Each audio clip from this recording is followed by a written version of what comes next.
Savannah Guthrie has covered a lot in her 10 years with the Today show. Everything from presidential elections to breaking news to the Olympics to the wedding of Prince Harry and Meghan Markle. Now, Guthrie is taking on a new role as Jeopardy! Host, the 10th person to fill in since Alex Trebek's death in November 2020, the Deseret News reported. And of all the things she's done in her career, this is what her friends and family just can't seem to stop talking about. Honestly, hosting Jeopardy! Is the thing I think people are most excited about, and I am, too, Guthrie said in a recent interview with Jeopardy! Producers. I know I could never be a contestant because I'm not very good at trivia, so this was the closest I was ever going to get to the Jeopardy! Stage. So I had to jump at the chance. Guthrie has been vocal about not wanting to be Trebek's official replacement. She recently told USA Today she would never leave the Today show, and that her 2-week run as host was a one-time opportunity. But even though her stint wasn't a trial run for the permanent gig, she said was still nervous to stand in Trebek's place all the same. It's a really hard job, and getting here did not make me any less nervous, she told Jeopardy!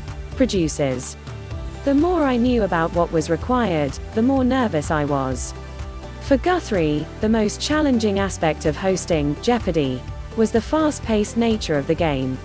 It's not live, but the game portion of it is essentially, so that there are no do-overs, she told USA Today.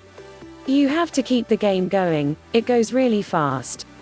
And I knew that if I flubbed, if I accidentally blurted out an answer, or didn't read the clue quite correctly, I could mess up the whole game. And there are contestants who have been waiting their whole lives to be there. So I felt like, alright, there's really no room for error. To prepare for the role, Guthrie watched a lot of Trebek footage and said she did her best to bring the care and work ethic the late host brought to the role for 36 years. I really admire how much excellence he brought to it. Even though he did it decade after decade after decade, it seems to me he never slacked off. It never got easy for him, she told Jeopardy! Producers. He always brought his A game, and that's the spirit I was trying to emulate. During Guthrie's time as host, which runs June 14 to 25, Jeopardy! Is matching the winnings of the contestants and donating to the Today show anchor's charity of choice, the Bowery Mission. Guthrie said the organization has been around since the 1870s and serves people in New York struggling with homelessness and hunger. It's about sharing God's love, she told Jeopardy! Producers. It's on a mission. It is feeding the hungry. It's about helping the poor, people who are in their lowest moments. Since Trebek's death, the Jeopardy! Discussion has centered on the many people who have stepped up to host the beloved quiz show.